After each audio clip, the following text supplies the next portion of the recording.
Hey guys, so guys and gals, welcome back. The videos that you're going to be watching right now are the inner fender wells for Grandpa D. I went in and I welded one, actually both of them got welded. There were rust spots in them. One turned out, it works. I was able to stick the sheet metal together. I was really having a problem getting thin gauge sheet metal to stick together, and I'll talk about it in the video what I did, and to get that to finally work, talk to some friends, watch some YouTube videos, and then sanded them all down, repainted them with some Duplicolor products, and got them done. This is what they turn out like. So you can see it looks really nice under there. The other side I had to take off because I'm working on the starter, but there we go. You guys should be able to see all this. Put that in, and the inside under here looks really nice. Turned out really nice. I'm really happy with it. Don't have to worry about rust issues anymore. So I got that repaired and taken care of. If you're interested, just watch the rest of the video. I'll talk you through how I did it and what I did. Thanks, guys. All right, so I am not a professional welder by any stretch of the imagination, but a super cool thing happened yesterday. I was able to weld thin gauge sheet metal without it blowing out everywhere. So I'll show you guys a picture of what this looked like before, and then yesterday I got this tacked in. I have to go through and do a bunch more. There's a lot of little pinholes or places I haven't completed yet, but the fact that it's not blowing out everywhere is huge to me. One of my buddies, buddy Ryan, who's a welding instructor, chatted with me. I had some questions for him and he helped me out, and then I also watched some videos, Half Rods, he talks about it, and then I don't know if it's Rad Chad or something Chad. He had a really good video on it. One of the problems I was having before is I was butting the two pieces of metal together and I wasn't giving myself a big enough gap.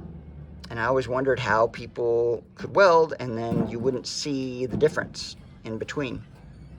It just looked like regular metal, and that's because the weld is filling in that space. The really big thing for me, I don't know how to set up my welder super well. So thankfully I have a Power MIG 210, Lincoln Power MIG 210, and it's all electronic. So I did get I was using .03, and I switched down to .025, and that made a huge difference. So anyway, thinner gauge wire, giving myself a gap for the weld to fill in. I'm gonna end up cutting this piece off, and rethought this. I'm gonna do just a triangle coming this way. I was trying to figure out how to get this multiple bend in, and I didn't get this bend in right, but no one will see this. The fact that it'll be covered and no more rust in that location makes me pretty happy. So this area is still blowing out, but I also figured out after watching lots of videos and listening that you can't be, the metal that you're welding to can't have any rust. What I mean by that is the back side of some of these areas was still had a little bit of rust, or it had I can't think of the word for it. Anyway, the metal was a lot thinner because of the rust. So even though I had gotten the rust out of it, it was still thinner in that area. So I cut back. Oh, I used the fits videos, and what I did is I placed the metal over the top of the other metal, and I came through with a cutting disc. And I cut it, then I brought both pieces of metal down, and the disc actually gives you perfect spacing when you cut. So I just flapped this piece over and then cut it and pushed it down, and yeah, it's pretty cool. And this was the piece that I ended up pulling out of the back of it right here. So when I originally did it, let's see here, I guess it was this way. This was in the back, on the back side, and I just cut, or maybe it was like this. Yeah, there we go. And I just cut and then peeled it back. I started peeling and just peeled it all back. Maybe it was like that, there we go. And yeah, so I just, as I made a slice down, I tacked the corners in, so I knew that piece of metal wasn't gonna move, and tacked it to where I needed it, and then I'd come back and I would cut so that I lined both pieces of metal up, and then I would tack, and then I would just do that slowly. So it's coming together. Once I get this done, then I can put it back underneath, and then I can run all the wiring for the starter to make sure I've got it hidden in the right place, but I had to get this.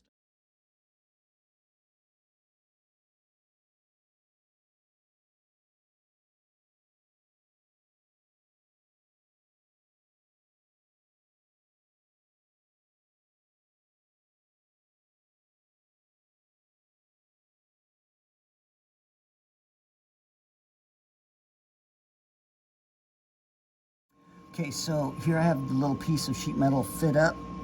Got a gap here. And then I also, you'll notice it's overlapping the other metal here. And this is what I got from Fitz Fabrications, is what I'll do then once I get this tacked in down here, is I'm gonna come back and I will cut this side or along the edge, and then I will push this piece of metal down so that it's flush with the top metal. And then I can remove the metal from the back, the existing metal here. That way I have clean metal the whole time. I'm hoping right down here that I'm gonna get, when I get to it, that I'm not gonna run into any pitting from the rust. That's what I was looking for earlier. Pitting in the back of the rust of it right there. Just gonna mark this real quick so I know where this is sitting in case it gets messed up here.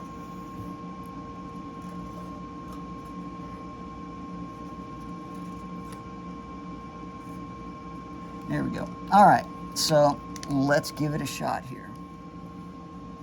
Let's go right here. There we go. And I'm gonna put one right next to it. Try to get as often as I can. Try to cut off that little ball. Not every time, but one of the things I was watching on a YouTube video, they said that can cause problems. So. All right.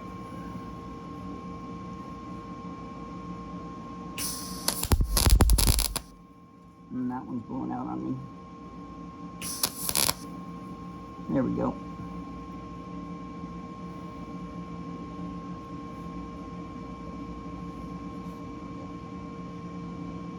And I'm going to come up here.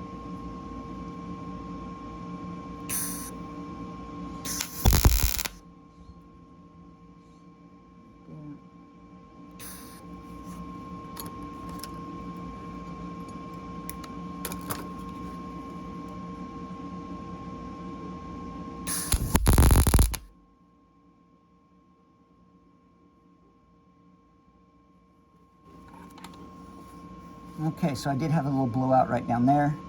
I'm hoping I can pull that back together and fix that up. And then I'm gonna, this corner and this corner, I'm gonna massage them with the hammer. Once I cut this, then that one will come down, that side will come down. So that's what we're doing.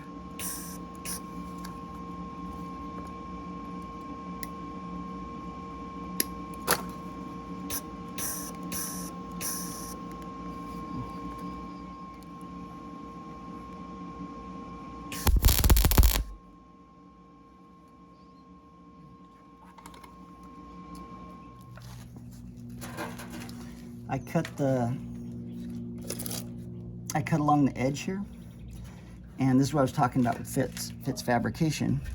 You guys can see this here. I don't want to get it out, but here's the metal, the existing metal. What I'm going to do is then I'll just push this out of the way here, like this, and now I can push down and get a flush weld here. Both sides of the metal, I know both sides are strong metal because I looked at the other side, and it's going to match up, so that way, and I have a good gap there, so that works out pretty good. Cool little trick.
gap ended up a little too larger than I wanted it to, the way I was cutting it on the top here, but looks like everything else is okay. Got it down flat, so might have to build up the weld on the side here on each one of these to get through that. But looks like it's coming together. All right, so welds aren't the prettiest. The metal isn't the prettiest. I had to beat it in to get this radius here. And only thing I had, or what I had to go get, so I had this guy right here, this teardrop hammer. Use that, but anyway, positive. I was able to fix the rust, so there's no more rust. Negative, still trying to get the welds down so that when I do grind it off, I'm not grinding the base metal, I'm just grinding the weld off. And, you know, getting them to sit down. I'm embarrassed to show you guys the backside, so I'm not going to show you the backside. It was the brace that goes underneath, and I had to, yeah, it just looks like a hot mess. But that's what I'm going to be using seam sealer for. So anyway, this area right here, you will never see it. It's way under the bumper anyway. Plus, this gives me a chance to practice before I start working on the 55. And I'm pretty stoked I was able to get the thin gauge metal to weld, little spot welds. So that's pretty cool. So yeah, so this is pretty much done. I don't really want to grind anymore. I'm afraid I'm going to grind through something, make it too thin, make the metal too thin. So I'll just hit seam sealer on the parts where the welds are and on the back side, and then I'm going to paint this. The other fender has just a little spot, like right in the center, just a little rectangle. So hopefully that'll be a lot easier to fix than this one that was really involved all the way down from here to here. So that's that, and then I can get the starter and the electrical and everything dialed in. So we're getting there, one step at a time. Sorry about the fans, it's really hot. So this is the driver's side. Not as much to do, and I think it came out a lot better. I haven't ground it down, but I think it came out a lot better. And here's the back side. Because the moisture was getting back up under this brace, I made a little flat plate that goes around it. So yeah, that's it. Got both of them done now, and I'll just grind this down.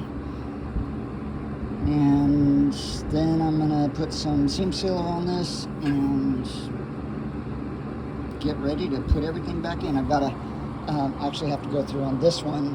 The passenger side was done already. I have to remove the undercoating that they put and put new undercoating on it. So I have to redo this one still. This is the driver's side, but passenger side is ready to go. So I use glass cleaner on this, and then I use some of the Eastwood pre-paint prep, and now I'm going to use some etching primer, and then I'll use a little bit of the VHT epoxy just to give it a base coat, and then I'll put some of this undercoating over the top. And I'm just going to keep it to the areas where there is rust. I'm going to try to keep as much of the original patina as I can. So here we go.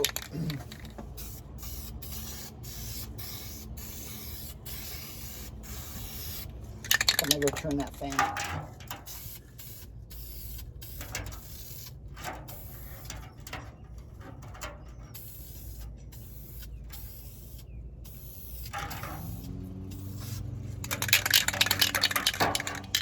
This guy, tan is getting down to the edge here.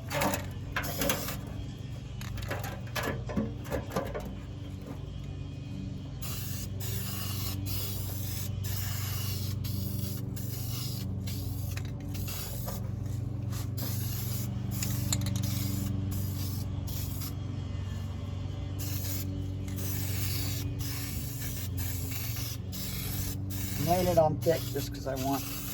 Normally I just give it a little dust coat, but I really don't. This doesn't have to be professional shiny or anything like that, but it does have to get into everywhere I possibly can get it.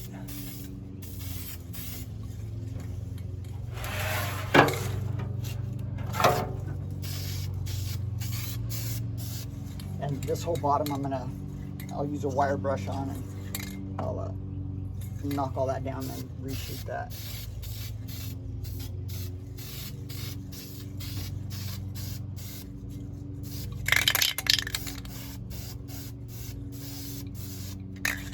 Just about done with this one. Got the new can now.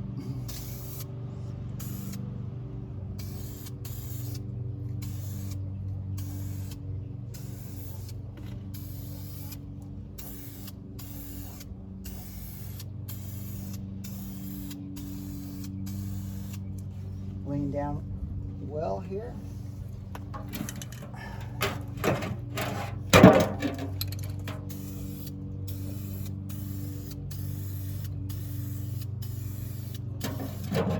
All right.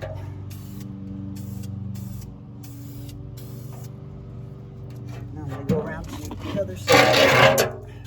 A couple little spots.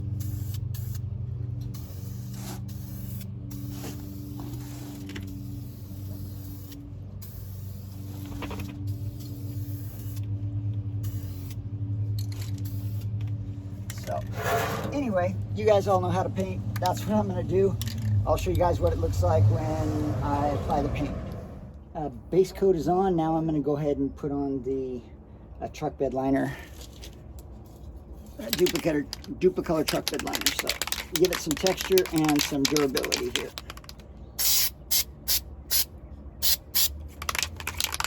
Now, this is an old can that I had, so I don't think I'm going to use this on it. I'm going to use one of the newer ones. Myself a little try here. There we go. This is the undercoating, sound dampener undercoating. I like the way this comes out with the texture that it comes out. Now I just feather it a little bit so it doesn't a bit of overspray there.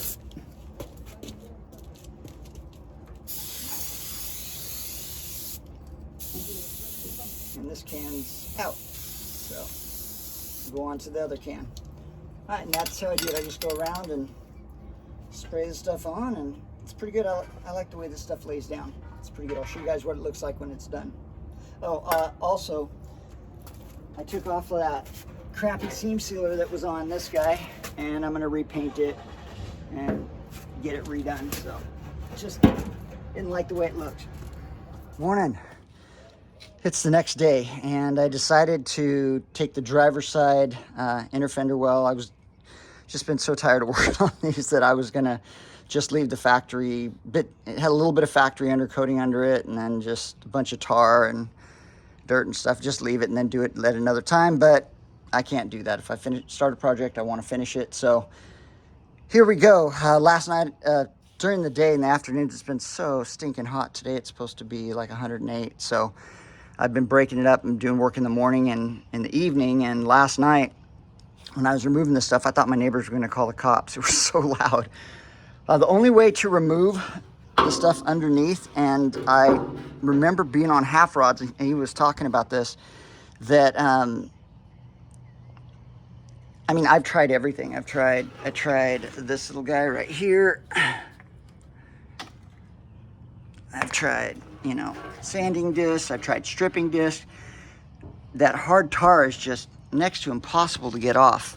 And the only thing, one thing he was talking about, I think he was cleaning a frame, and he was talking about the best thing to get it off, or I think these are called knotty brushes, or knotty wire wheels, or whatever. This guy is fantastic. I mean, it's not going to just rip it off immediately. I had to actually turn it on its side to use the, as it's spinning, the ends of these brushes, but man, it just ripped through it. I was using this guy, and it was just heating up the undercoating and all the tar and the road dirt and oils and stuff, and it was a mess. Whereas this guy just, that guy right there, just, yeah, phenomenal. So today I am going to sand the rust spots. There's some rusted areas here. And the really cool thing about that brush too is you can see the factory paint. It left a lot of the factory paint, so I'm not going to have to like strip it down to bare metal. I'm just going to hit it with some wax and grease remover once I get the this is what it looked like before. There were some areas that I didn't get. You can see it right there, and you can see the thick. I don't know if you guys can see that there. It's just thick tar. And there's a couple, like I said, I was doing it last night, so I didn't get to see everything because it was dark, as much light as I have in my garage. But oh my gosh. So anyway, I'm going to get rid of the rust and sand all that off today with a roll-off disc and some elbow grease, and then wipe it down, use some etching primer to hit all the metal spots, and then shoot it with undercoating. I'm going to shoot the inside with this truck bed liner that I have, and then after that, I'll probably shoot a little bit of that duplicolor undercoating on it. One of the things I wanted to say about that about the undercoating is that it's not, it says rubberized, but it doesn't feel rubberized. It feels like, I don't know, like a plastic type feel. Or not even plastic, it's just rough. It's rough and harder, but I really like it. I really like the stuff. I like the finish that it gives, and yeah, I think it's gonna look really, really good when I'm done. And you guys will see, I'm sure I'll post the finished picture on my on the YouTube video, so you probably already saw that, but with these guys installed. So that's what I'm doing this morning, and let's get to it. Guys and gals, it's 106 outside. I'm done. I probably look haggard, but I'm done. All right, so here we go. The inner fender wells are back in. I was able to, after taping it off, retain the factory sticker. I left a little bit of patina on top. Everything else has the coating that I was putting on. Both sides, I realized once I got this side on that I'm gonna have to take it back off because the solenoid can't be accessed unless the inner fender well's dropped, which is fine. I don't mind it being under there, but so I'm gonna drop this, then I'll finish all the wiring. But as far as getting them in and taken care of, there you go. They're in, everything's locked down. Good to go. Looks good under here. I really like the finish. That duplicolor bed liner works really good and sound deadening. And then here's the driver's side. The driver's side's all torqued down and everything. You got the braces back on. You have 4 bolts that go on the brace. Go over the bolts real quick. Looks really good. I really like the way it turned out. And so you've got the big long bolt goes in the back. Then you have 1 bolt on the bottom, and then they just follow up around. There are 2 bolts on the driver's side, two secure bolts right there. On the passenger side, there's 3. There's one that goes in the battery box, 1 there, and it just follows around the wheel well. And then there are 3 that come up through the front. Right here, here's my little welding job around this one to stop any moisture from getting into this brace again. And that's it. And the other one's done. So that's it, guys. I'm here on my back signing off. Bye, guys. Thanks for checking it out. Remember, check out Half Rods, Rusty Wrenches, It's the Chad, Montana Garage, all the others I have listed down below. Thanks for checking out this little video series of doing the inner fender wells, and if you follow along, the next one's going to be finishing up the wiring on the starter and getting that all taken care of. And then hopefully I'll have to use the exhaust, and then I can start them up again. So right on, almost there. Take care, guys. Have a good summer.